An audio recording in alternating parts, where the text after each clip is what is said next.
Hey everybody, this is Soger, and I'm be going over. I'm not sure if this would be a strategy or an exploit. I'm not really sure what it would be considered, but I always refer to it as city recycling. I've never really seen this mentioned in community, so I don't know if it's like common knowledge. It's just something I thought of one day, and I thought, oh my God, that would be broken.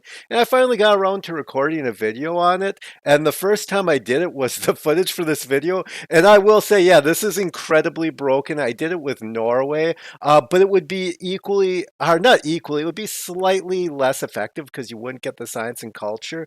But the amount of gold and faith that you're generating is just insane.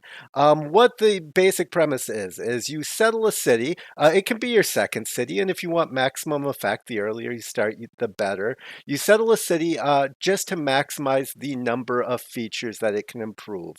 You want hills for mines and pastures and plantations. Farms and unique improvements don't help at all because farms only heal your units and unique improvements get removed when you trade a city away. So once you finish improving all the tiles in the city, the only other thing you need for this to work is to find a second civilization. So if everything you need is done by the time you've got your second settler. So then all you're going to do is you're going to offer the city for trade to that civilization. They'll usually pay you. But if they don't, that's all right. Give them as much gold per turn as they want, because you're going to declare war on them right after, and then you're going to just go and pillage everything and conquer the city. This works for all victory types. It works on all difficulties. On deity, you're going to want to pay attention to the combat strength of the civilization that you are trading the city to, because if they unlock swordsmen before you do, the strength of the city will increase to match their combat strength. If they have walls, you'll want to pay attention and make sure you have siege weaponed. The good news there is every military unit can pillage. A catapult can pillage just the same as a horse. They just have less movement. If you have free range, I highly suggest scouts and light cavalry for the pillage, just because they have the most movement points.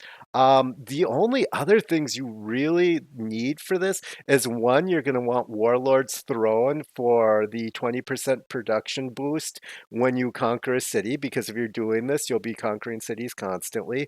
And then you'll want either Moksha or Reina up to their fourth promotion, because you're going to be trading away the city pretty often, which means you won't have time to construct the districts. But if you buy them straight up, you can usually repair them in the 10 turns that it takes to get peace. This also works incredibly well with the joint war mechanic, because you will be getting denounced a lot because you're going to be going to war a lot. But civilizations will do joint wars the turn that you've made peace with them against another civilization a lot of the time. So you'll be able to stack gold per turn from joint wars on top of all the pillages and just create just an absolutely insane economy where you'll just never want for anything. You'll be able to get like lots of great people. You'll be able to buy settlers left and right. I played my game with no districts because I was Norway, and at turn 100, I was like way down both the science and culture tree. Now, granted, I leaned completely into this and kept no cities, but even if you were to just do this with one or two cities with a non-Norway, the money that city would provide would be better than any city that you could produce. Like any city that you could make with districts and stuff would not produce as much yields as what you could do from pillaging.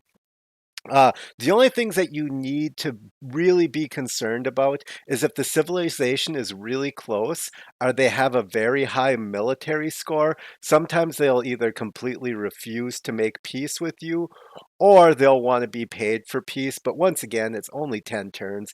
Just make sure that anytime you have to pay the AI for something, that you are not hurting your economy for something that you can't pay off. Um, the only other thing is make sure to send your trade routes in a manner to create as many roads as possible through your territory. Hills and woods are really killers on movement, and when they have walls, or if they buy a catapult in the city and your units start getting picked away by like just little hits here and there, it does get annoying.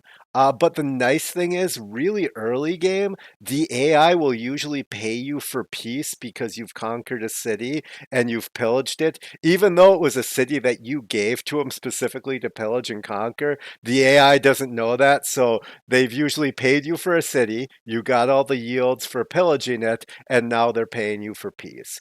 I don't think this is like a really high skill um maneuver strategy, whatever you want to call it. I would never do this in like a standard playing of the game, but if you've played Civilization as long as me and you're just looking to try out and see how ridiculous of a scenario you can create, I had a really good time doing this, and I think it's just something that everyone should try out. So I hope that you enjoy this. All right, bye.